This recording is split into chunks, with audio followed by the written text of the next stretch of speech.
పాట సంఖ్య 547. చెట్లు లేని వేటలను నదుల పారా చేయుదేవా, చెట్లు లేని వేటలను నదుల పారా చేయుదేవా, చెట్లు లేని వేటలను నదుల పారా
నేను వాక్యానికి వెళ్ళక ముందు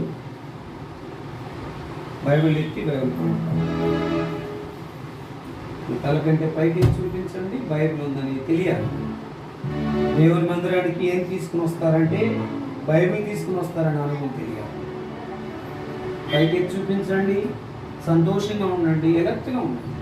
ఇక్కడ ఉన్నామని అనుభవం ఉండాలి. పిల్లల వైపు మీరు చూడొద్దు, వాళ్ళని వదిలేసేయండి.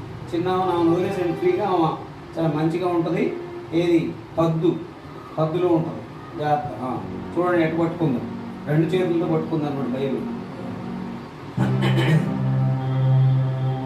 పఠింప శ్రేష్ఠ గ్రంథము బైబిల్, పఠింప శ్రేష్ఠ గ్రంథము బైబిల్, అనుదినం పఠించిన ప్రేమ తోడ నడుపును. ఓ పఠింప శ్రేష్ఠ గ్రంథము Bible. The best book to read is the Bible. The best book to read is the Bible. If you read it every day, it will help you all the way. Oh, the best book to read is the Bible. శాంతి Bible పైకెత్తాలి. Right.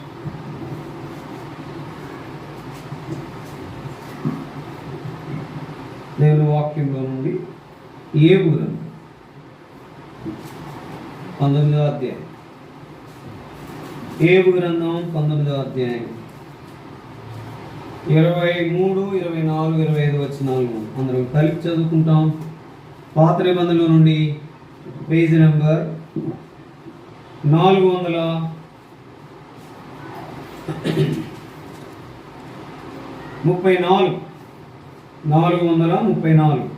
ఏబు గ్రంథం 19వ అధ్యాయం 23, 24, 25 వచనాలు అందరం కలిపి చదువుకుంటాం. నా మాటలు వ్రాయబడవలనని నేను ఎంతో కోరుచున్నాను, అవి గ్రంథములు వ్రాయబడవలనని నేను ఎంతో కోరుచున్నాను. అవి ఎరుపు పొగరుతో బండ మీద చెక్కబడిన శీసముతో నింపబడి నిత్యము నిలవలనని నేనెంతో కోరుచున్నాను. అయితే నా విమోచకుడు సజీవుడనియు తర్వాత ఆయన భూమి మీద నిలుచుననియు నేను ఎరుగుదును. లూకాసు వార్త 8వ అధ్యాయం. లూకాసు వార్త 8వ అధ్యాయము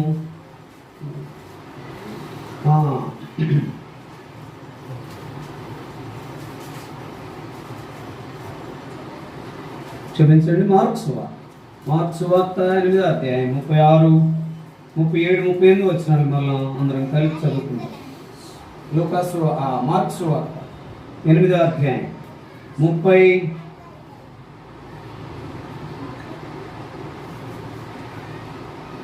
37, 38 వచనాలు అందరం కలిపి చదువుకుంటాం. క్రొత్త నిబంధన పేజీ నెంబర్ 39 అందరం కలిపి చదువుకుంటాం. ఒకడు సర్వలోకమును సంపాదించుకొని తన ప్రాణమును పోగొట్టుకునుట వానికి ఏమి ప్రయోజనము? మనుషుడు తన ప్రాణమునకు ప్రతిగా ఏమి ఇయ్యగలుగును?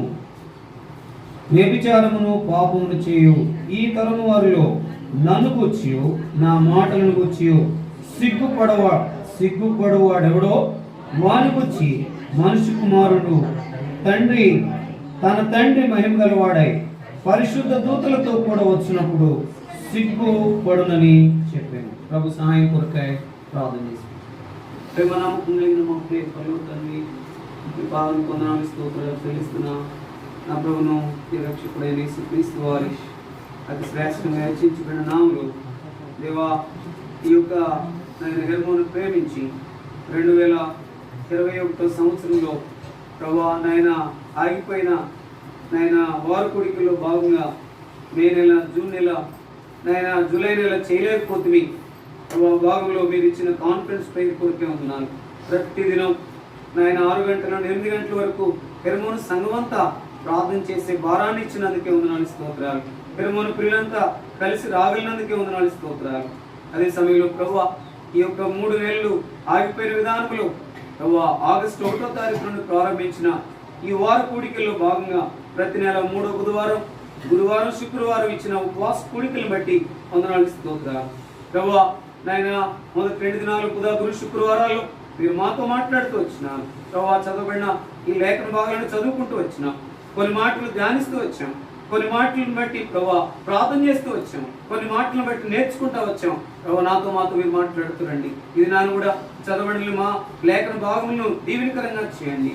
ఏ గ్రంథం 19వ అధ్యాయం 23, 24, 25 వచనాలు, మార్క్స్ వార్త 8వ అధ్యాయం 36, 37, 38 వచనాలు చదువుకుంటూ వచ్చినాం. ప్రభా కొన్ని మాటలను గురించి మీ సన్నిధిలో కొంచెంసేపు ప్రార్థన చేయడానికి సహాయకరంగా ప్రభా మీరే ఉండి మాతో మాట్లాడుతురమ్మని, కృపలో జ్ఞాపకం చేసుకోమని, అయోగ్యుడైన మీ దీనదాసులను నన్ను జ్ఞాపకం చేసుకోమని, నన్ను కనబడకుండా చేయమని, పూర్తిగా ఖాళీ చేయమని, మీ సిలువ చాటును మరుగుపరచమని, మాకు కాదు యెహోవా మాకు కాదు మీ కృపా సత్యమును బట్టి మీ నామునికే మహిమ కలుగునుగాక నా అనుగులు నన్ను నేను తగ్గించుకుంటూ మిమ్మల్ని హెచ్చిస్తూ మీరే మమ్మల్ని నడిపించి మీ అధ్యక్షతలో ఉండమని ప్రతి అంధకార శక్తులను శత్రు కార్యములు అయిపరుస్తూ యేసుక్రీస్తు వారి శ్రేష్టమైన పరిశుద్ధమైన నామములో స్తుతించి ప్రార్థించి అడిగతనంత బ్రతులాడి వేడుకుంటున్నాము తండ్రి, ఆమేన్. చిన్న తలపు వచ్చింది. పిల్లల్ని బయటికి ఏమైనా తీసుకెళ్తారా? ఇక్కడ ఉంటారు ఎవరికన్నా సార్. అట్లయితే మీరేం చైర్ తీసుకొచ్చేమో రాజేష్ అక్కడ చదువుకున్న ఈ లేఖన భాగాలను దేవుడు మన కొరకాయ దీవెనకరంగా చేయనుగాక. ఈ యొక్క సమయంలో మరి మొదటి 2 దినాలు 10:30 గంటల నుండి 1:30 వరకు కొనసాగిస్తూ వచ్చాం. ఇది నా 11 గంటల నుండి 2 గంటల వరకు మనం కొనసాగుతాం. ఎందుకంటే ప్రేమ ఇక్కడే ఉంది కనుక జ్ఞాపకం పెట్టుకోండి. మరి వీలైనంత వరకు ఇప్పుడు నా గడియారంలో 10 నిమిషాల తక్కువ 12 అయింది. 12:30కి నేను ముగించేస్తా. మనం 1 గంటన్నర సేపు భారంతో ప్రార్థన చేద్దాం. దరిదాపుగా వీరంత త్వరగా నేను ముగిస్తా. జ్ఞాపకం పెట్టుకోండి, చదవబడినటువంటి భాగాన్ని దేవుడు మన కొరకాయ దీవెనకరంగా చేయనుగా. 23వ వచనం, నా మాటలు రాయవలనని నేను ఎంతో కోరుచున్నాను. ఎవరు ఈ మాటలు అంటుంది? ఎవరు? ఏబు అంటా ఉన్నాను. కాబట్టి ఏబు అంటే నిజంగా ఏబు గ్రంథం 1వ అధ్యాయం మొదటి 2 వచనాలు చదవండి త్వరగా. ఏబు గ్రంథం. ఊజు దేశమునందు ఒక మనుషుడు ఉండెను, అతడు యథార్థవర్తుడును న్యాయవంతుడునై దేవుని యందు భయభక్తులు కలిగి చెడుతనమును విసర్జించిన వాడు. ఏబు అంటే ఈ 4 అనుభవాలు కలిగిన వాడు. ఈ 4 అనుభవాలు కలిగిన అనుభవం కలిగినటువంటి వ్యక్తికే ఏమొచ్చిందంట? శ్రమ వచ్చింది. ఏవంత కష్టం, ఏవంత శ్రమ, ఏవంత బాధపడినటువంటి వ్యక్తి పాత నిబంధనలు ఎవరు కూడా లేరు. జ్ఞాపకం చేసుకుంటే ఏబు గ్రంథం 19వ అధ్యాయంలోనికి వస్తే మన జీవితంలో జ్ఞాపకం చేసుకుంటే ఆయన ఏమంటున్నాడు? ఏబు గ్రంథం 19వ అధ్యాయం 23వ వచనం అందరం కలిసి చూద్దాం. 19వ అధ్యాయము 23వ వచనాన్ని మనం జ్ఞాపకం చేసుకుంటే, నా మాటలు రాయవలనని నేను ఎంతో కోరుచున్నాను, అవి గ్రంథములో వ్రాయవలనని నేను ఎంతో కోరుచున్నాను. నా మాటలు వ్రాయవలనని నేను ఎంతో కోరుచున్నాను, అవి గ్రంథంలో వ్రాయబడవలనని నేను ఎంతో కోరుచున్నాను. అవి ఇనుప పొగరుతో బండి మీద చెక్కబడిన శేషముతో నింపబడి నిత్యము నిలవలనని నేను ఎంతో కోరుచున్నాను. ఆ మాటలు నిజంగా దేవుని యొక్క మాటలను అనే అనుభవానికి రాకముందు ఆ మాటలు ఏంటంటే, ఆ మాటలోనికి వచ్చినటువంటి ఏమంటున్నాడు? నా మాటలు గ్రంథములో ఉండవలనని నేను ఎంతో కోరుచున్నాను, అవి నిత్యము నిలవలనని నేను ఎంతో కోరుచున్నాను. నిత్యము నిలవాలని అనుభవానికి వచ్చినప్పుడు ఆయన మాటలు ఏంటి? జీవపు ఊటలు. ఆ మాటలు ఏబు గారి యొక్క మాటలు, నా మాటలు రాయవలని నేను ఎంతో కోరుచున్నాను. ఆ మాటలను రాసేటటువంటి ఆ కోరిక, ఆ విధానం ఏంటంటే నిజమైన అనుభవంలోనికి వస్తే ఆ యొక్క కోరిక, ఆ డిజైర్ ఏంటంటే ప్రభులో సాగిపోవాలని, ప్రభులో ఉండాలని, ప్రభుతో నిత్యము నిలవాలని అనే అనుభవం. కాబట్టి ఇక్కడ దేవుడు నాకు జ్ఞాపకం చేసిన మాట నిన్న 2 దినాలు మనం చూస్తూ వచ్చాము. అయితే నేను ఎంతో కోరుచున్నాను. కోరిన వ్యక్తి కోరినట్టుగా ఉన్నాడా? రెండో మాటకు వస్తే ఏం చూసాం మనం? అక్కడ ఆ మాటలోనికి వస్తే చూడండి 25వ వచనం.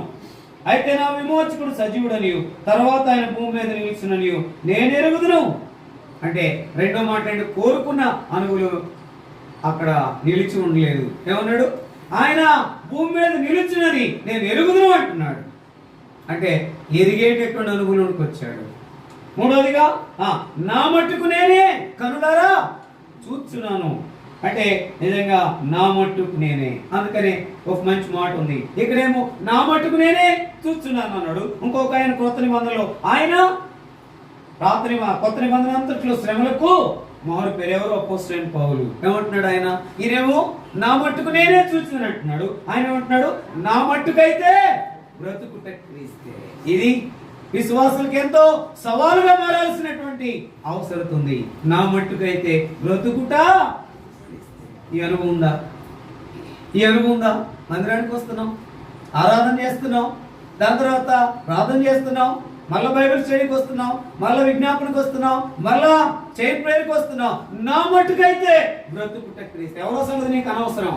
వ్యక్తిగత నీ పేరు రాసి పెట్టుకో. మాట్లాడు. నా మట్టుకైతే బ్రతుకుట క్రీస్తే. ఈ అనుభవంలోనికి మనం వచ్చినప్పుడు ఎక్కడుందన్నమాట? నా మట్టుకైతే బ్రతుకుట క్రీస్తు అనే మాట ఎక్కడ? ఫిలిప్పీయులకు రాసిన పత్రిక 1వ అధ్యాయం 21 నుండి 23 వచనం వరకు చదవండి త్వరగా. ఫిలిప్పీయులకు రాసిన పత్రిక. నా మట్టుకైతే బ్రతుకుట క్రీస్తే. ఏంటంట? బ్రతుకుతే క్రీస్తే, చావైతే లాభం. ఎందుకు ఈ మాటలు? ఆయన శ్రమలోనేమో నా మట్టుకు నేనే. శ్రమ ఇదేంటయ్యని ప్రశ్నించలా. ఎందుకయ్యేంత శ్రమను ప్రశ్నించలా. ఏంటయ్యా ఈ బాధను ప్రశ్నించలా. ఆయన చెలపెంచుతో కూడా గీక్కుంటానంట.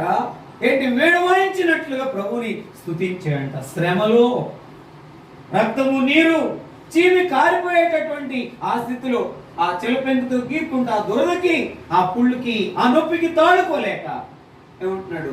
నొప్పి అని పాట పాడలా. ఏమని? ప్రభుని స్తుతించాను ఉన్నాడు.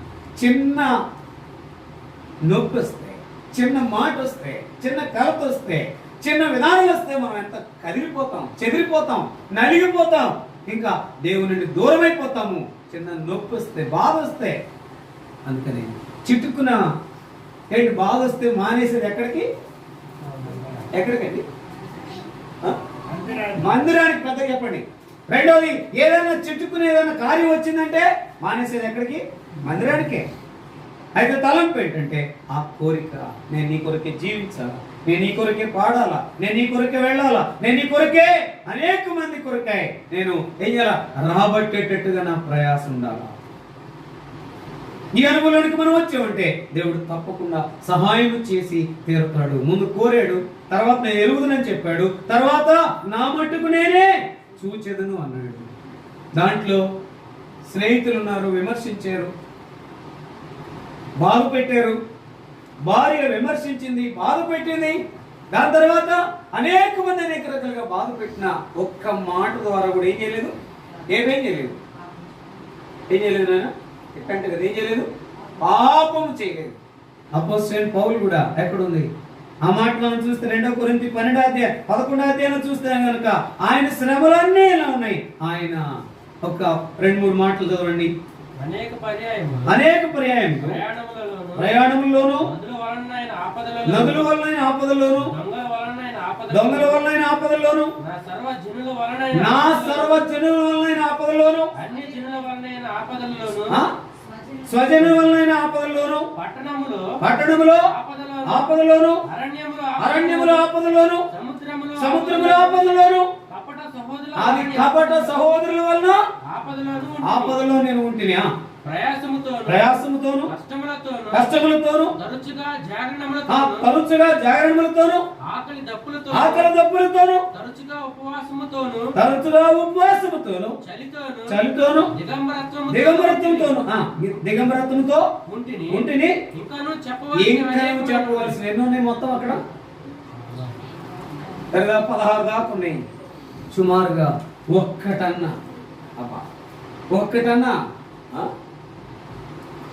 ఒక్కటన్నా వస్తే మనం సహించగలమా అని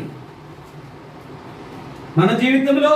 అందుకని అపోస్తలుడైన పౌలు నా మట్టుకు అయితే బ్రతుకుట క్రీస్తే చావైతే లాభం అంటున్నాడు. కింద ఏమంటాడు అన్నమాట? చదవండి కిషోర్, చదవమాట. ఫిలిప్పీయులకు రాసిన పత్రిక 1వ అధ్యాయం 22వ వచనం చదువు త్వరగా. ఫిలిప్పీయులకు రాసిన పత్రిక 1వ అధ్యాయం. అయినను శరీరంతో నేను జీవించుటే నాకున్న పనికి నాకున్న పనికి ఫల సాధనమైన ఎడల నేనేమి కోరుకుందునో నాకు తోచలేదు. పిల్లరా, ఇక్కడ కూడా ఏముంది? నేనేమి కోరుకుందునో నాకు తోచలేదు. ఏమి కోరుకుందునని తోచలేదంటే ఆ 22వ వచనంలోనే మనకు ఉంది. అక్కడ సరిగా నెమ్మదిగా చదివితే మళ్ళీ చదువు నెమ్మదిగా. అయినను శరీరముతో నేను జీవించుటే నాకున్న పనికి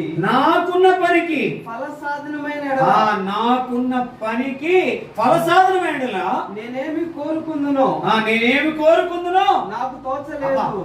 నాకున్న పనికి ఫలసాధనమైన నేనేం కోరుకుందునో నాకు తోచట్లేదు. అంటే నిజంగా ఆ కోరిక ఏం కోరుకోవాలో తోచట్లే. అంటే ప్రభు కొరకు ఎంత ప్రయాస, ఎంత పని, ఎంత ఫలసాధనమైనటువంటి అనుభవం ఉన్నాడు. ఏం కోరుకోవాలో తెలియట్లా. అందుకనే చాలా మంది చాలా రకాలుగా కోరుకునేటటువంటి స్థితిలోనికి రాజుగారు పిలిచాడంట. ఓ చోటికి ఆయన ఒక బర్త్డే రోజున పిలిచాడంట. పిలిస్తే ఆ పిలుపులోనికి ఎవరు? ఒక కొలిమాయన కూడా వచ్చాడంట.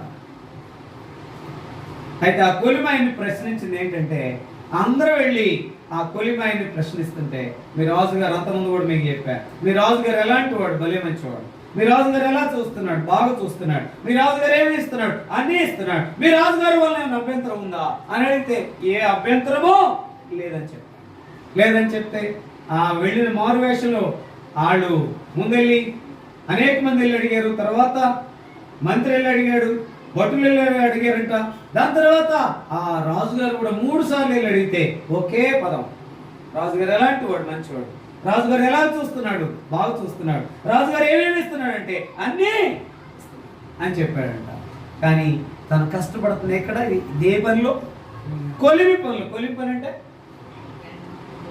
ఎంతో వేడి, ఎంతో బలవంతం ఉపయోగించాలి.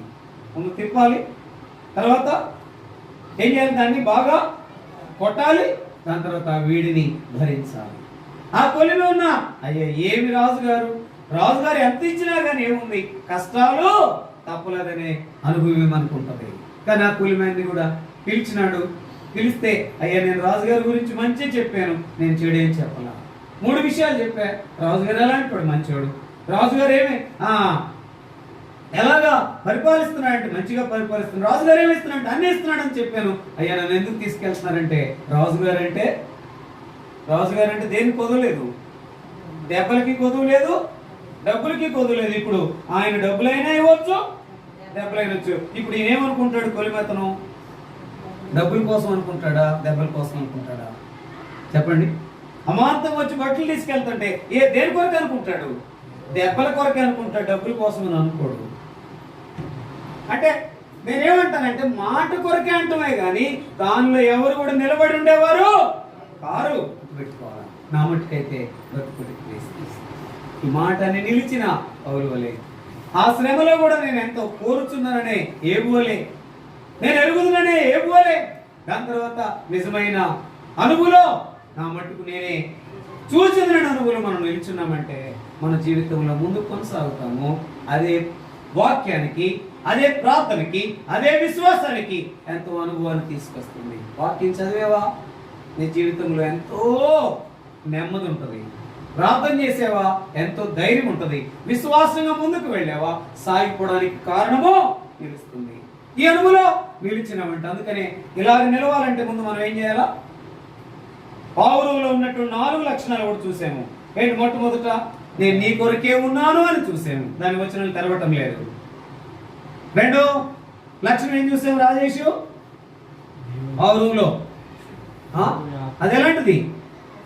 నిష్కపటమైనది, ఏమాత్రం కూడా కపటం లేకుండా ఉంది. మూడోది పరిశుద్ధాత్మకు సాదృశ్యంగా ఉంది. నాలుగోది అది మూలిగేదిగా ఉంది. అంటే అక్కడ మనం చదివినటువంటి బాగులో అక్కడ పావురం అనే మాట లేదు కానీ గువ్వ అనే మాట వచ్చింది. అయితే ఒక పక్షి అంటే పావురం తెలుపు అనే అనుభవానికి మూలిగే అనుభవం. అందుకని పావురంగా గోడల్లో ఉన్న గూడుల్లో ఉన్నప్పుడు వాటి యొక్క మూలిగేది వేరుగా ఉంటుంది. గమనించారా? అందరూ అన్ని అరిసినట్టుగా మిగతా అన్నేమో అరుస్తాయి అంట, పావురం మాత్రం ఏం చేయదు, అరవదు. అంటే ఏం అవునా? సరువులు కనపట్లేనా? ఓకే. కాబట్టి నిజంగా మూలిగేటటువంటి అనుభవం. అయితే అక్కడ మనం చదివిన భాగంలో 4 లక్షణం మూలిగేది ఏంటంటే నా ప్రార్థనను చూస్తూ వచ్చాము. ఎవరైతే నిజంగా ఈ 2 మాటలు చెప్పాలంటే ముందు ఆ పావురం వలె ఈ లక్షణాలన్నీ ఉన్నటువంటి మన ప్రభువును చూసి మనం ఏం చేయాలా? నేను నీ కొరకే ఉన్నానని చెప్పాలి. ఈ యొక్క మూడోది ఉపవాస ప్రార్థనలో నేను నీ కొరకే ఉన్నాను. అందుకని బలి అర్పించడానికి మొట్టమొదట అర్పణ చేయడానికి నేను వాడేవారు పౌరవాన్ని వాడేవారు. అందుకంటే నేను నాను అని. తర్వాత చాలా వధించారు దూడల్ని, దాని తర్వాత పొట్టేళ్ళని, గొర్రెలు పిల్లలని వధించారు. అది అయితే నేను ఉన్నాను అని అనుభవం చూపిస్తా ఉంది. రెండోదిగా ఏం చూపిస్తా ఉంది? అక్కడ పౌరం నిష్కపటమైంది అని రాయబడి ఉంది. కపటం లేకుండా. అందుకని నేను చూస్తూ వచ్చాం అనేక మంది దేవుని బిడ్డలు అయినప్పటికీ కూడా చాలా మంది నేను ఉన్నానని చెప్పే స్థితిలో లేరు. ఎట్టున్నారు? ప్రశాంతి తప్పించుకునే స్థితిలో. దేవుని మందిరానికి రావాలా, ఆయన లేకపోతే నేను లేను, ఆయన ఆశీర్వదించకపోతే నేను ఆశీర్వదించబడను, ఆయన ఆదరించబడకపోతే నేను ఆదరించబడిన అనుభవంలో ఒకవేళ అనుకున్నా ఏదో అవసరాన్ని బట్టి, కానీ నేనున్నానని చెప్పే అనుభవం తప్ప. నేనున్నానని చెప్పామంటే నీ నా జీవితమే అది డిఫరెంట్గా ఉంటుందంటే, నీవు నేను పావురం వల్ల నిష్కపటంగా ఉన్నామంటే ఆ యొక్క కొనసాగేటటువంటి ధైర్యమే వేరని నేను అంటాను. మూడవదిగా పరిశుద్ధాత్మతో సాదృశ్యమైనటువంటి పరిశుద్ధమైన జీవితంలో ఇక ఎవరి ముందైనా ఎట్టుండాలా? సవాలు విసిరేటట్టుగా ఉండాలా. నేను పరిశుద్ధుని కనుక మీరును పరిశుద్ధులే. దేవుని బిడ్డలేని వారు ఎలా ఉండాలా? పరిశుద్ధులుగా ఉండాలి. ఇప్పుడు ఒక మాట నేనంట, ఈ పరిశుద్ధులుగా ఉండడం అనేది అలవాటైందా, ఆచారమైందా, అనుభవమైందా? చేతులు ఎత్తమన్నా కానీ నేను ఆ జీవితంలో జ్ఞాపకం చేసుకుంటే ఇది పరిశుద్ధమైన జీవితం జీవించామంటే లోకానికి మనం సవాలు విసిరవచ్చు. దాని తర్వాత 4వ మాట మూలిగే అనుభవం ఉందంటే ఎవరికి చెప్పకుండా ఎక్కడికి వెళ్ళకుండా దేవుని సన్నిధిలో నిలిచి ఏం చేయాలా? మూలిగ అనేటటువంటి మన జీవితంలో. అందుకని చూడండి, కీర్తనలు 120 అధ్యాయం 1వ వచనం. కీర్తనల గ్రంథం 120 అధ్యాయం 1వ వచనం. త్వరగా. నా శ్రమలో నేను యెహోవాకు మొరపెట్టి తిని. ఏంటంట? ఈ యొక్క నా శ్రమలో నేను యెహోవాకు మొరపెట్టి తిని ఆయన నాకు ఉత్తరం ఇచ్చేతను. దాని తర్వాత కన్నీరు, మొర్ర, మూల్గు అనేది ప్రార్థనకి ఎంతో జవాబిచ్చేదానికి కారణంగా ఉంటుంది. ప్రార్థన చేసేది వేరు, కన్నీరు కాచేది వేరు. ప్రార్థనలో కన్నీరు అనే అనుభవంలో ఉండు, ప్రార్థనలో మొర్ర అనే అనుభవంలో ఉండు, ప్రార్థనలో మూల్గు అనే అనుభవంలో ఉండు. ఆ ప్రార్థనకు తప్పకుండా ఏమొస్తుంది? జవాబు వచ్చి తీరుతుంది. ఆ తీరినటువంటి అనుభవంలో మనము పౌరం వలె మూలిగే వారంగా మనం ఉంటే, ప్రభా నాకు ఈ కష్టం ఉంది, ప్రభా ఈ నష్టం ఉంది, లేకపోతే ఈ వ్యాధి ఉంది, ఈ బాధ ఉంది, నాన్న వారు ఎవరు లేరు అని నువ్వు మూలిగే వంటి నువ్వు ఉన్న స్థలంలో దేవుడు ఏం చేస్తాడు? ఆయన తప్పకుండా జ్ఞాపకం తీసుకుంటాడు, తప్పకుండా ఆదరిస్తాడు, తప్పకుండా నీ నా కన్నీరును తుడుస్తాడు, తప్పకుండా నీ నా అవసరం తీరుస్తాడు. ఏది కావాలి నీకు? అందుకనే చూడండి, ఇలాగా వెళ్ళేటప్పుడు అనేకమైన మాటలు, అనేకమైన వదంతులు, అనేకమైన నిందలు, అనేకమైన బాధలు వస్తాయి. అయినప్పటికీ కూడా నిలుచున్నావంటే పౌరం వలె దేవుడు నీ ముందు నిలుచుంటాడు. అందుకని మనం మార్కు సువార్త 8:36 ఒకడు సర్వలోకమును సంపాదించుకుని వాని ప్రాణం పోగొట్టుకుంటూ వానికి ఏమీ ప్రయోజనం అని ఎవరైతే మనుషులు ఎదుట నన్ను ఒప్పుకుంటారో, నేను మనుషు కుమారుడు వచ్చినప్పుడు, ఆయన పరిశుద్ధ దేవదూతలతో వచ్చినప్పుడు ఎవడైతే సిగ్గుపడడో, నేను కూడా ఆయన పరిశుద్ధ దూతలతో వచ్చినప్పుడు నేను కూడా ఏం చేయను, మనుషు కుమారుడు వచ్చినప్పుడు నేనేం చేయను, సిగ్గుపడనేటట్టున్నాను మనం చూడాలి. అంటే మనుషులు ఎదుట మనం ఒప్పుకున్నప్పుడు ఏం చేస్తారు మనల్ని కొంచెం చేతగాని వారుగా చూస్తారు, లేక తక్కువగా చూస్తారు, నిందకు కారణం చేస్తారు. చూడండి మత్తయి సువార్త 5:11. మత్తయి సువార్త 5:11. దానికంటే ముందు నేను ఒక మాట చూస్తూ వచ్చా. ఏం మాట? అందుకనే దేవుళ్ళు కొనసాగుతున్నామంటే, దేవుని కొరకు జీవిస్తున్నామంటే లేనిపోయినటువంటి మాటలను నిర్గమకాండం 23:1 చదవండి. ఈ మాట తప్పకుండా చదవాలి. లేని వార్తను పుట్టింపకూడదు. అన్యాయపు సాక్ష్యమును పలుకుటకై దుష్టునితో నీవు కలయకూడదు. ఏంటంటే అన్యాయపు సాక్ష్యం పలుకుట కొరకై దుష్టునితో ఏం చేయకూడదంట, కలియకూడదు. అంటే అనేకమైనటువంటి లేనిపోయిన మాటలు ఏం చేస్తారట, పుట్టిస్తారు. ప్రభు కొరకు వెళ్తున్నామా, రోషంగా వెళ్తున్నామా, మరి ఏమి మీద లేనిపోయిన మాటలు పుట్టించిన అనుభవం, లేనిపోయిన రీతులుగా ఏంటి అనేక రీతులుగా నిందించిన, లేకపోతే ఎంతో బాధకు గురిపెట్టిన అనుభవాలు ఉన్నాయి. కొంతమంది కొట్టరు కానీ కొట్టేదానికంటే మాటలు ఎట్లుంటాయంటే ఏంటి, చోళాలతో బాణాలతో పొడిచినట్టు ఉంటాయి అన్నమాట. అందుకని మాట కంటే కూడా కొట్టడం మేలు కదా. నీకు ఏదైనా కోపం వచ్చిందంటే తప్పున ఏంటి ఒక దెబ్బేయటం మేలంట. కానీ మాటలతో ఏం చేయకూడదు, చులాలతో పొడిచినట్టుగా బాణాలతో పొడిచినట్టుగా ఉండకూడదు. ఇక్కడ లేనిపోయిన మాటలు, ఆ మాట చదువు రాజేష్ పెద్దగా, లేని వార్తను పుట్టింపకూడదు. ఇప్పుడు పేపర్లో వచ్చే వార్త అంత ఎక్కువగా ఏంటి చెప్పండి, గుర్తు పెట్టుకోండి. పేపర్లో వచ్చేదంత ఎక్కువ భాగం 90% లేని వార్తలే. సరే అక్కడ పక్కన పెట్టండి, అది లోకం. కానీ ప్రతి వ్యక్తిగతంగా, ప్రతి కుటుంబం, ప్రతి సంఘం కలవపడటానికి కలిగిన కారణం ఏంటి? అన్నయ్య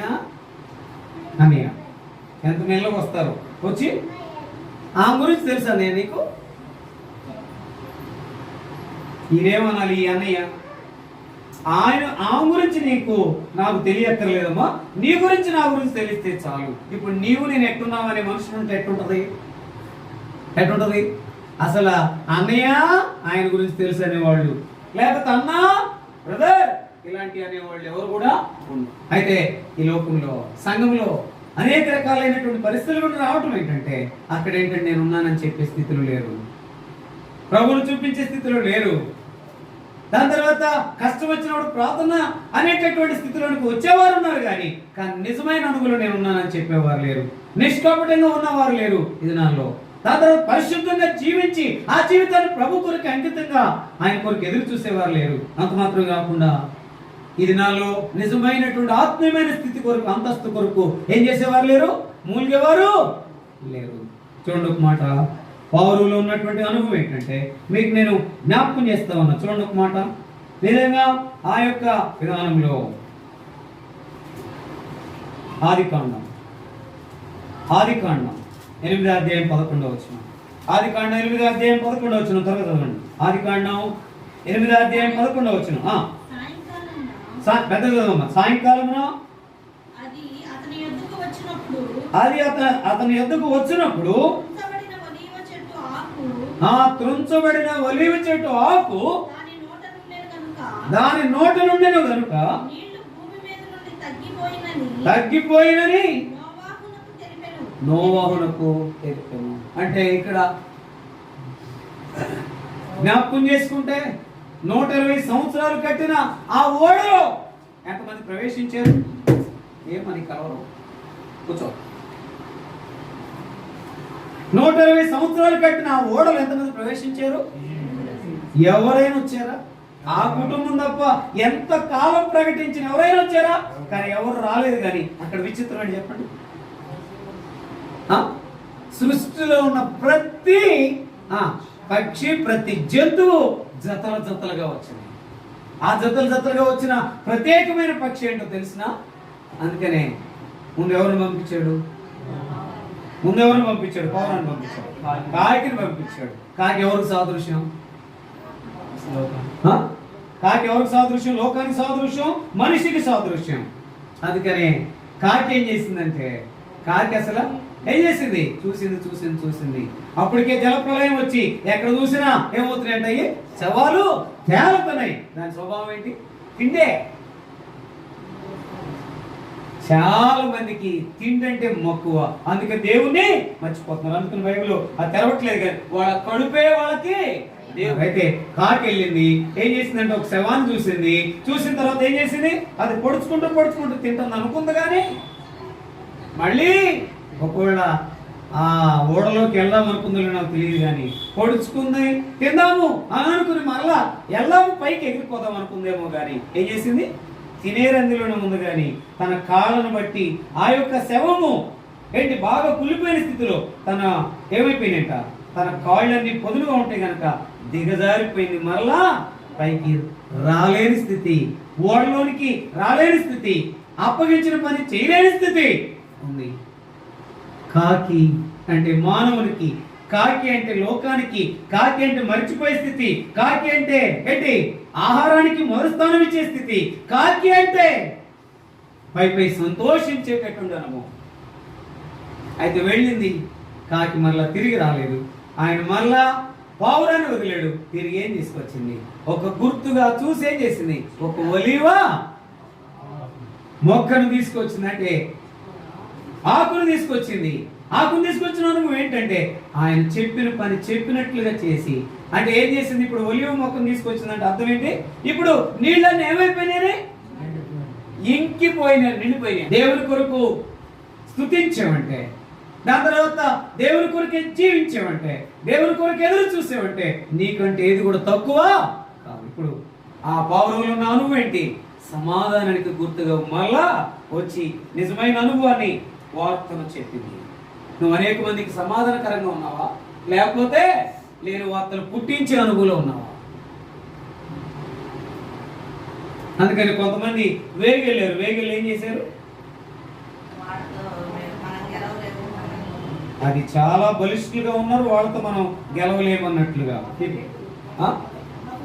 ఉన్నత దేవులు అబ్బో అదంతా మనం పడలేమని. తర్వాత నిజమైన వర్తమానం తెచ్చింది ఎవరు? కాలేబు యోషువ. ఎంతమంది వెళ్తే మాత్రమేమి, ఎంతమంది ఉంటే ఏమేమి, సరైన విత్తనాలు కాకుండా, ఏంటి గట్టి విత్తనాలు కాకుండా, నిజమైనటువంటి నేను ఉన్నాననే విత్తనాలు కాకుండా, దాని తర్వాత నిష్కపటమనేటటువంటి విధానంలో వెళ్లకుండా కపటమైన విత్తనాలుగా ఉంటే, అలా కాకుండా దాని తర్వాత పరిశుద్ధత అనేది లేకుండా, దాని తర్వాత మూల్య గుణము లేకుండా ఎంతమంది ఉంటేమి? నువ్వు గుంపులో ఉన్నావా, గంపులో ఉన్నావా? గుంపులో అనేక మంది ఉంటారు, గంపులో ఉండటం అంటే చాలా గంప ఎవరికి సాదృశ్యం? గంప ఎవరికి సాదృశ్యం బైబిల్లో? ఏంటి? అపోస్తలుడైన పౌలుకి సాదృశ్యం. ఆయన ఏం చేశారు? క్లిష్టమైన పరిస్థితుల్లో వచ్చిన గంపలో పెట్టి దించారు. గంపలో ఉండాలంటే ఆయన ఎంత ఒదగాల? దేవుని మందిరము, దేవుని విధానం అంటే కొన్నిసార్లు అన్నీ ఎప్పుడు సాఫీగా ఉండవు, అన్ని ఎప్పుడు నువ్వు అడిగినవన్నీ జరగాలని కొరకాయ ఈ అనుభవాలు మనం కొన్ని చూడాలా, ఓర్చుకోవాలా, నేర్చుకోవాలా. అందుకని ఈ యొక్క పావురము ఏం చూపిస్తుందంటే సమాధానాన్ని చూపిస్తుంది. చెప్పిన పని చెప్పినట్లుగా చేసినట్లుగా చూపిస్తుంది, ప్రవేశించినట్టుగా చూపిస్తుంది, ఆయనతోనే మరలా ఉన్నట్టుగా చూపిస్తా ఉంది. అంటే దేవుని బిడ్డలైన వారు పావురం వలె ఉండాలా, సమాధానంగా ఉండాలి, ఆయనతో ఉండాలి, ఆయన ప్రజలతో కలిసి ఉండాలనే అనుభవం. అలాగ మనం ఉన్నప్పుడు, అందుకని చూడండి, ఇలాగ ఉన్నప్పుడు ఏమంటారు? పట్టును చూస్తే ఎంతమంది రారు? 4 రారు. పట్టును చూస్తే 10 మంది రారు. ఏముంది అక్కడ? సుశీలమ్మతో ఒక ఆయన అన్నాడు, ఆయన పేరు ధైర్యం చెప్తున్నా, కోటేశ్వరరావు గారని అమ్ముతున్నాడు. ఎందుకు అమ్మ పట్టును చూసిన 4 ఉండరు అక్కడ? ఆయన పట్టుకు నువ్వు వేలాడేది ఎందుకని అన్నాడు. చూస్తున్నారా? పట్టును చూసిన 4 పర్వాలేదు, కానీ 400 మందితో కల్మషంతో కపటంతో ఉన్న వాళ్ళు అవసరం ఇక్కడ లేదు, అవసరమే లేదు. వీళ్ళ జ్ఞాపకం చేసుకుంటే మన జీవితంలో. అందుకని మత్తయి సువార్త 5:11 మత్తయి సువార్త 5:11 త్వరగా. మత్తయి సువార్త 5:11 నా నిమిత్తము జనులు మిమ్మల్ని నిందించి హింసించి మీ మీద అబద్ధముగా చెడు మాటలెల్లా మీ మీద అబద్ధముగా చెడు మాటలు పలుకున్నప్పుడల్లా మీరు ధన్యులు. ఒకవేళ జనులు అబద్ధముగా నా నిమిత్తము, ఆయన నిమిత్తం మనం ఎన్ని మాటలు పడినా పర్వాలేదు, నో ప్రాబ్లం, అయితే మీరు ధన్యులు అంటున్నాడు. ప్రియమైన వాళ్ళరా, పౌరువలి అనుభవం కలిగిన సమాధానం కలిగి ముందు ఆయనతో సమాధానం, ఆయన బిడ్డలతో సమాధానం కలిగిన వారంగా మనం ఉంటే అనేక మంది నిందించిన ఆయన నిమిత్తం పర్వాలేదు, మీరు ధన్యులు అనే అనుభవంలో నిలుచున్నాం. అనేకమైన క్లిష్టమైన పరిస్థితుల్లో నిలుచుందాం, కోరుకుందాం. నేను ఎరుగుతున్న అనుభవం ఉందా, నా తర్వాత నా మట్టుకు నేనే చూస్తున్న అనుభవంలో నిలుద్దాం. ప్రియమైన వాళ్ళరా, ప్రభు కూడా కోరుతూ ఉన్నాడు. ఏంది ఆయన ఎందుకు వచ్చాడు? పాపులను రక్షించడానికి వచ్చాడు. ఎందుకు పాపులను రక్షించడానికి వచ్చాడు ఈ లోకానికి? అందరూ మరలా ఆయన రాజ్యంలో ఉండాలని ఇంకా ఎదురు చూస్తూ ఉన్నాడు. అమ్మాయ్యా, ఇంకెందుకు లోకంలో పాపంలో జురుకుంటావు? మానవుడుగా కాకి వలే తిరుగులాడతావు ఎందుకు? సర్వలోకాన్ని సంపాదించుకుని ప్రాణం పోగొట్టుకుంటావు ఒక రోజున, దాని కొరకై ఎందుకు ప్రాకులాడతావు అని మాట్లాడుతూ ఉన్నాడు. అది పాపముతో ఉండి సంపాదించిన దానివల్ల నెమ్మది ఉండదు. ఒకవేళ అలాగే సంపాదించిన నువ్వు ఒక దినానా నీ ప్రాణం పోగొట్టుకుంటే నీకేం ప్రయోజనము? ప్రియమైనటువంటి వాళ్ళ జ్ఞాపకం చేసుకుంటే ఆయన లేకుండా ఏది నీకున్నా అది నీకెంత మేలు కాదు అనేది. అందుకని పిలుస్తా ఉన్నాడు, అమ్మాయ్యా నా దగ్గరికి రా, నా ఎద్దుకు వచ్చేవారు నేను ఎంత మాత్రమును త్రోసివేయను అంటున్నాడు. ఏ మాత్రం కూడా ఆలస్యం చేయకుండా ప్రభు దగ్గరికి రా. అయితే వచ్చిన వారు నా కొరకై నువ్వు హింసించబడినా పర్వాలేదు, నేను నిన్ను చూస్తున్నా.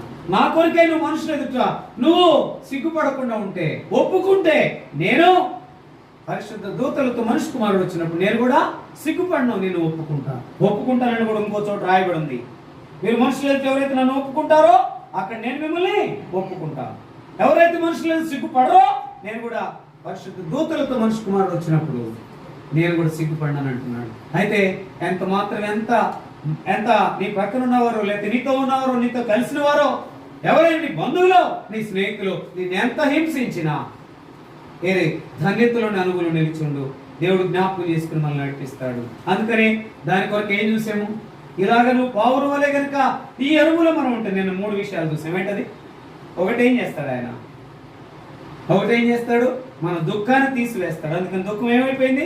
శేషముఖం ఏమైపోయింది? ఎంతో చెప్పాలా?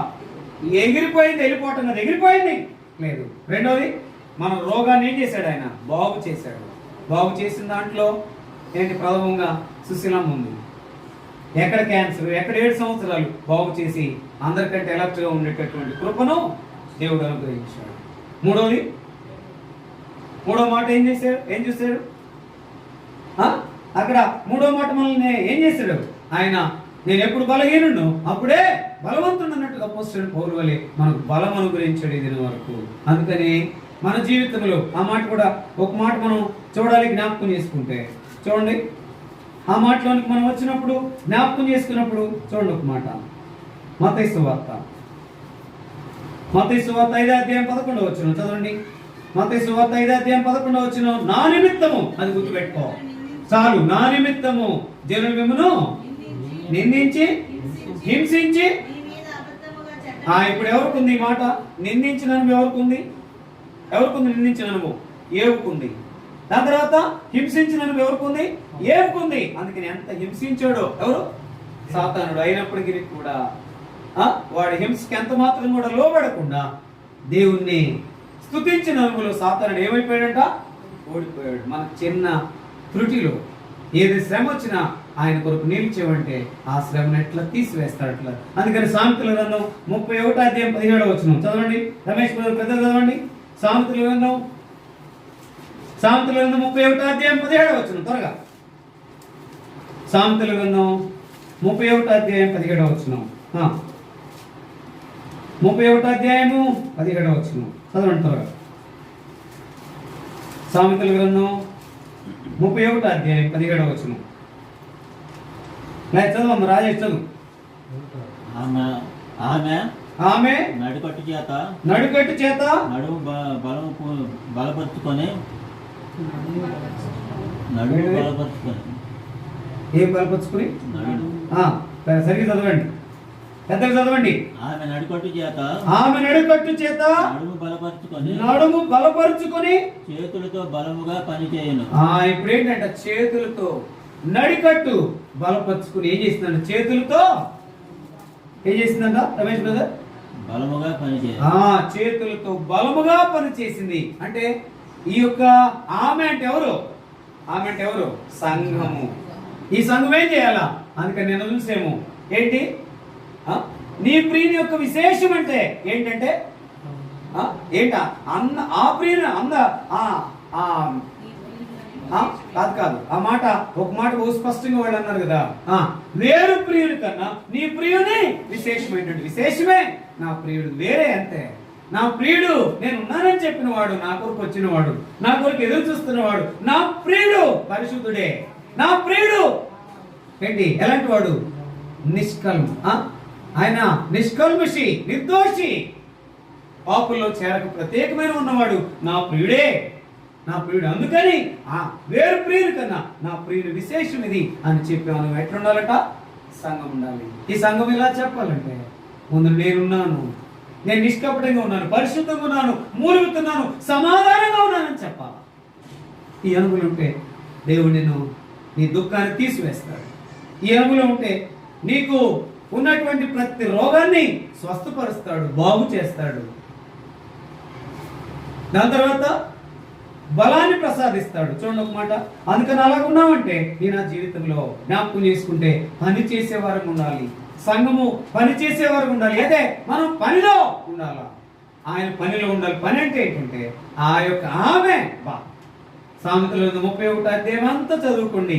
చాలాసార్లు మన జీవితంలో ఈ యొక్క కన్యకనే ఆ యొక్క వధువు లేకపోతే ఆమె ఆ స్త్రీ కన్యక ఎవరిని చూపిస్తుందంటే సంఘాన్ని చూపిస్తుంది. ఆ సంఘం ఎట్లుండాలంటే పనిలో ప్రావీణ్యత ఉండాలి, పనిలో భారం ఉండాలి, పనిలో ఏంటి చాచక్యంగా పని చేయాలి.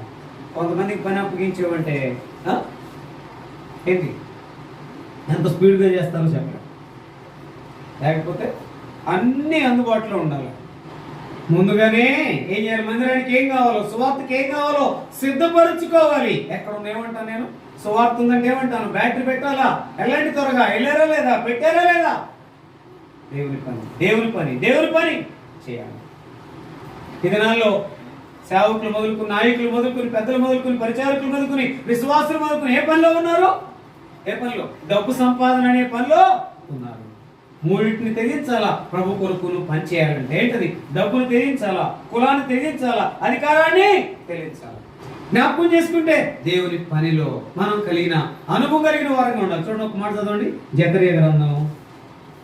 అలాగ మనం పని చేస్తామంటే మనల్ని అడ్డగించాలని ప్రయత్నం చేసిన ఎవరు మనల్ని ఏం చేయలేరు? అడ్డగించలేరు. చదవండి, ఆ మాట బహు స్పష్టంగా ఉంది. జకర్యా గ్రంథం 4వ అధ్యాయం 7వ వచనం.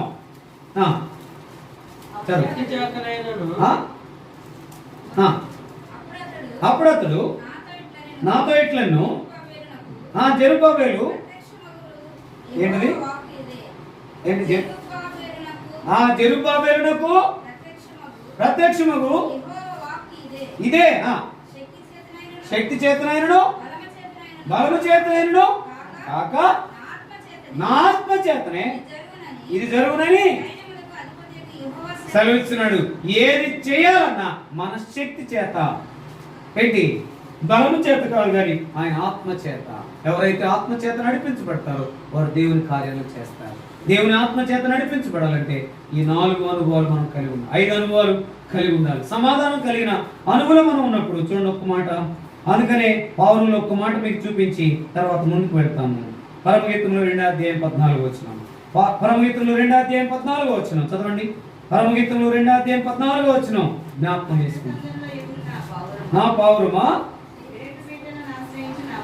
నా పౌరమా, నీ స్వరం మధురము, నీ ముఖము మనోహరము, నీ ముఖము నాకు కనబడనేమో, నీ స్వరం నాకు వినబడను. ఏంటంట? బండ సందులో ఉన్న నా పౌరమా, బండ సందులో ఉన్న అనుభవం. ఎవరు నా పౌరమా అంటే బండ సందు ఏం చూపిస్తుంది? శ్రమను చూపిస్తుంది, కొన్నిసార్లు ప్రభు కొరకాయ ఏం చేయాలి? మనం శ్రమ పడటానికి ఇష్టపడాలి. ఏ పోలే శ్రమ పడదాం, పౌలు వలె శ్రమ పడదాం, నిజమైన అనుభవం ఆయన కొరకై సాగిపోదాం. ఈ యొక్క 6 అంతల అనుభవం కలిగిన అనుభూని జీవితాలు ఉంటే దేవుడు ఎంత మాత్రం నిన్ను విడిచిపెట్టడు అనేది మనం జ్ఞాపకం చేసుకోవాలి. చూడండి ఒక మాట, ఆ మాట చదువుకుని ముందుకు వెళ్తాం. చూడండి 2 కొరింథీ 12:18 2 కొరింథీ చూడండి 2 కొరింథీ 12:18 చదవండి. అక్కడ ఒక మంచి మాట ఉంది. 2 కొరింథీ మీ యొద్దకు వెళ్ళుటకు మీకు హెచ్చరించి పంపితిని. తీతు మిమ్మల్ని మోసపుచ్చి ఏం చదువుతున్నారు? 2 కొరింథీ 12:18 చదవండి.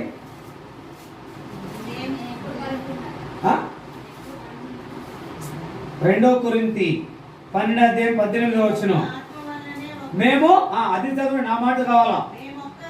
మేము ఒక్క ఆత్మ వలననే ఒక్క అడుగు జాడలేదు నడుచుకోలేదు. అబ్బా ఏముండాలి ఇప్పుడు? నువ్వు ప్రభులో సాగిపోవాలంటే, దేవుని పని చేయాలంటే మేము అంటే ఎవరు? మేము. వారు అన్నా, మేము అన్నా, స్త్రీ అన్నా, కన్యకని ఎవరు? సంఘము. ఈ సంఘం అంతా ఎట్టుండాలో? మేము ఒక్క ఆత్మ ఎందే ఒక్క అడుగు జాడలు ఎందే ఉండాలా.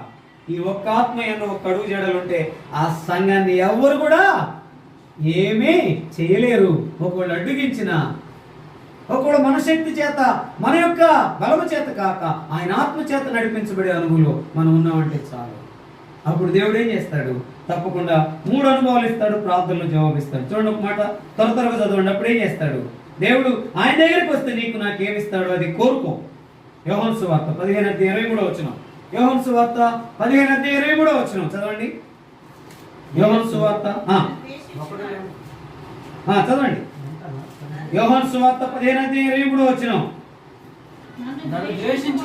నన్ను ద్వేషించువాడు నా తండ్రిని కూడా ద్వేషించున్నాడు. ఎవడనూ చేయని క్రియలు నేను వారి మధ్య చేయకుండిన ఎడల వారికి పాపము లేకపోవును. ఇప్పుడైతే వారు నన్నును నా తండ్రిని చూచి ద్వేషించి ఉన్నారు. అయితే ఆయనే గనక చూడకపోతే పాపం ఏమయ్యేదంట? పోయేది కాదు. అయితే ఇక్కడ జ్ఞాపకం చేసే మాట ఏంటంటే, ఆయన దగ్గరికి వస్తే మన యొక్క పాపం పోయినటువంటి అనుభవంలోనికి వచ్చాం, నిజమైన పరిశుద్ధతలోనికి వచ్చాం. కానీ దాన్ని గమనించుకునే స్థితిలోనికి మనం ఉండాలా. ఇంకో మాట చూడండి, జ్ఞాపకం చేసుకుంటే యోహాను సువార్త 15:10-11 చూడండి. యోహాను సువార్త నేను నా తండ్రి ఆజ్ఞను గైకొని ఆయన ప్రేమయందు నిలిచిన ప్రకారము మీరును నా ఆజ్ఞలను గైకొని ఎడల నా ప్రేమయందు నిలిచియుందురు. కాబట్టి నిజంగా ఈ యొక్క మాటలోనికి మనం జ్ఞాపకం చేసుకుంటే, ఇలాంటి అనుభవం మనం ప్రార్థన చేస్తే, శ్రమలో నిలిచి ప్రార్థన చేస్తే, మేము ఒక్క ఆత్మతోనే ఒక్క అడుగు జాడలేదు మేము ఉన్నవారంగా ఉండని ప్రార్థన చేస్తే దేవుడు తప్పకుండా మనలను జ్ఞాపకం చేసుకుంటాడు, మనల్ని నడిపిస్తాడు, పరిశుద్ధతలో ఉంచుతాడు. దాని తర్వాత రెండోది, నిత్యమైనటువంటి ఆజ్ఞను అనుసరిస్తే, అక్కడ ఉన్న మాట ఏంటి? అనుసరిస్తే ఏముంది అక్కడ?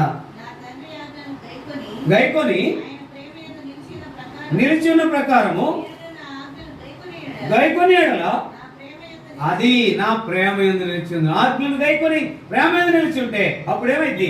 ప్రేమ యందు మనం నిలిచి ఉంటే అప్పుడు ఏమైంది? 1 కొరింథీ 13 అంతా మనము చూసుకోవచ్చు. ప్రేమ అధ్యాయం ఏంటంటే అదే. ఆ ప్రేమ అధ్యాయంలో మనం నిలిచిన వారముగా మనం ఉంటాం. ఆయన మనం ప్రేమించాడని అనుభవం క్రీస్తు దగ్గరికి వస్తే ఆ ప్రేమ దొరికింది. ఆ ప్రేమ దొరికిన అనుభవం నిజమైన రీతిలో నిలిచి ఉండి ఆయన కొరకై ముందుకు కొనసాగుదాం. అంత మాత్రమే కాదు, ఎలాంటి వారికైనా ఆయన దగ్గరికి వస్తే ఏముంది? చెప్పండి. ఆయన దగ్గరికి వస్తే ఏముంది? ఇది తెలుసుద్ది. మొదలు పెడితే వచ్చేస్తుంది అందరికి. ఆ ప్రయాసపడి భారం మోసుకొనిచున్న సమస్త జనులారు నా యొద్దకు రండి, నేను మీకు విశ్రాంతి. ఆయన దగ్గరికి వస్తే ఏముంది? విశ్రాంతి ఉంది. మత్తయి సువార్త 11:28 నిజంగా ఏవోలే అపోస్తలుడైన పౌలు వలె. దాని తర్వాత ఇంకో మాట కూడా మనం చూస్తూ వచ్చేవి 2 రోజులు ఏంటి?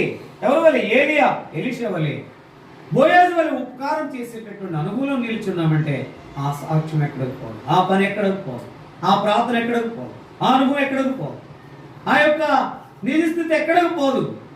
ప్రభులో నిలుచుంటాం, నిజమైన విశ్రాంతిగా నెమ్మదిగా పడుకుంటాం. ముందేమో ప్రభుని ఎరిగిన వారికి ఏమో నిజమైన నెమ్మది ఏంటంటే వారు పడుకున్న వెంటనే నిద్రవచ్చు. గుర్తుపెట్టుకో, ప్రభులోకి రాకుండా పాపంలో ఉన్నవారంటే వారు నిద్ర పట్టదు. ఎందుకంటే ఆయన విశ్రాంతిని ఇస్తాడు. ఆయన దగ్గరికి వచ్చేంత వరకు వారికి విశ్రాంతి వరకు. విశ్రాంతి 2 చూపిస్తుంది. ఒకటేమో పాపం వల్ల విశ్రాంతి నీకు ఉండదు, పాపం పోతే విశ్రాంతి ఉంటుంది. ఆ పాపం పోగొట్టేది ప్రభుని యేసుక్రీస్తు వారు. రెండోది విశ్రాంతి అంటే నిద్ర. అందుకని చాలా మంది ఏమంటారు, టీచర్స్ అంటారు, ఏమంటారు, వెంటనే పెద్దలు చెబుతారు అన్నమాట. టీచర్స్ రిటైర్ అయ్యామండి, ఇక్కడ రిటైర్ అయ్యాం అంటే విశ్రాంతిలోకి వచ్చేసేమంటారు. కానీ అక్కడేమో ఉద్యోగులు విశ్రాంతి అయ్యారు, కానీ ఇక్కడ మాత్రం ప్రభు పని చేస్తా. మేము ఏం చేస్తాము? నెమ్మదిగా విశ్రాంతిగా ఉన్న మనములో నిల్చున్నాము. ఏ బోలే నిలిచి కోరుకుని నేను ఎరుగుదలని అనుభవంలో ఉండి దాని తర్వాత చూస్తున్నాను. నా మట్టుకైతే బ్రతుకుటకు ఇస్తే సావైతే లాభమనే అనుభవం నుండి ప్రార్థన చేద్దాం. బాబుని వలె ఈ 6 అంతల అనుభవం కలిగిన వారంగా ఉన్నప్పుడు క్రీస్తు దగ్గర ఏముందంట? ముందు దుఃఖం ఎగిరిపోయింది. క్రీస్తు దగ్గర ఏముందంట? సంపూర్ణమైన స్వస్థత ఉందంట, బాగు చేసే అనుభవం ఉందంట. క్రీస్తు దగ్గర ఏముందంట? బలం ఉందంట. క్రీస్తు దగ్గర ఏముందంట? నిజమైనటువంటి పరిశుద్ధత, పాపం తీసివేయబడిన అనుభవం ఉందంట. క్రీస్తు దగ్గర ఏముందంట? నిజంగా మీరు నిజమైనటువంటి అనుభవం ఫలింపులోనికి మీరు వస్తారు. నా కట్టడలను గైకొనేలా ఆ ప్రేమ మీద నిల్చుంటారు. క్రీస్తు దగ్గర ప్రేమ ఉంది. దాని తర్వాత అక్కడే ఉంది మనం చదువుకున్న విశ్రాంతి ఉంది. ఆయన దగ్గరికి వస్తేనే విశ్రాంతి. నీకెంతున్నా ఆయన దగ్గరికి రాకపోతే విశ్రాంతి లేదు. ఆ నిజమైన అనుభవం కోరుచున్నానని అనుభవం మిగిలి మనం ప్రార్థన చేయడానికి ప్రియ ప్రభు వారు మనకు సహాయము చేయాలి. ప్రార్థనలో ప్రవేశిస్తాం. చక్కటి సమస్యను గ్రహించినట్టుగా నేను గ్రహింపులోకి రావాలంటే ప్రభు చెబుతున్నాను. ప్రార్థిస్తున్న ప్రభావ తిన్నదాన ప్రపంచం మొత్తం తిన్నదాన తిన్న యుద్ధ వాతావరణంలో కలవరాలు కలిసి ఉండగా తిన్నదాన వచ్చే తిన్నదాన భయంకరమైన తిన్నదాన తుఫాన్లు చేత తండ్రి ఆ యొక్క తిన్నదాన తెగులు చేత బాధపడుతుండగా తండ్రి జ్ఞాపకం చేసుకొని తండ్రి ఆ యొక్క ప్రపంచానికి ఏదైనా శాంతి మార్గంలో ప్రవేశించినట్టు ప్రభు చెప్తున్న ప్రార్థించండి. ప్రతి దేశం తిన్నదైనా ప్రేమతో ఐక్యత కలిసి సాగిపోవాలని కలిపి బలపరచడం ప్రార్థిస్తున్న ప్రభా. అదేవిధంగా సార సంగమంతో తన జ్ఞాపకం చేత ప్రేమ తొలగించుకొని తన ప్రతి ఒక్కరు ప్రచారకులు నిలిపి బలపరచడం ప్రార్థన.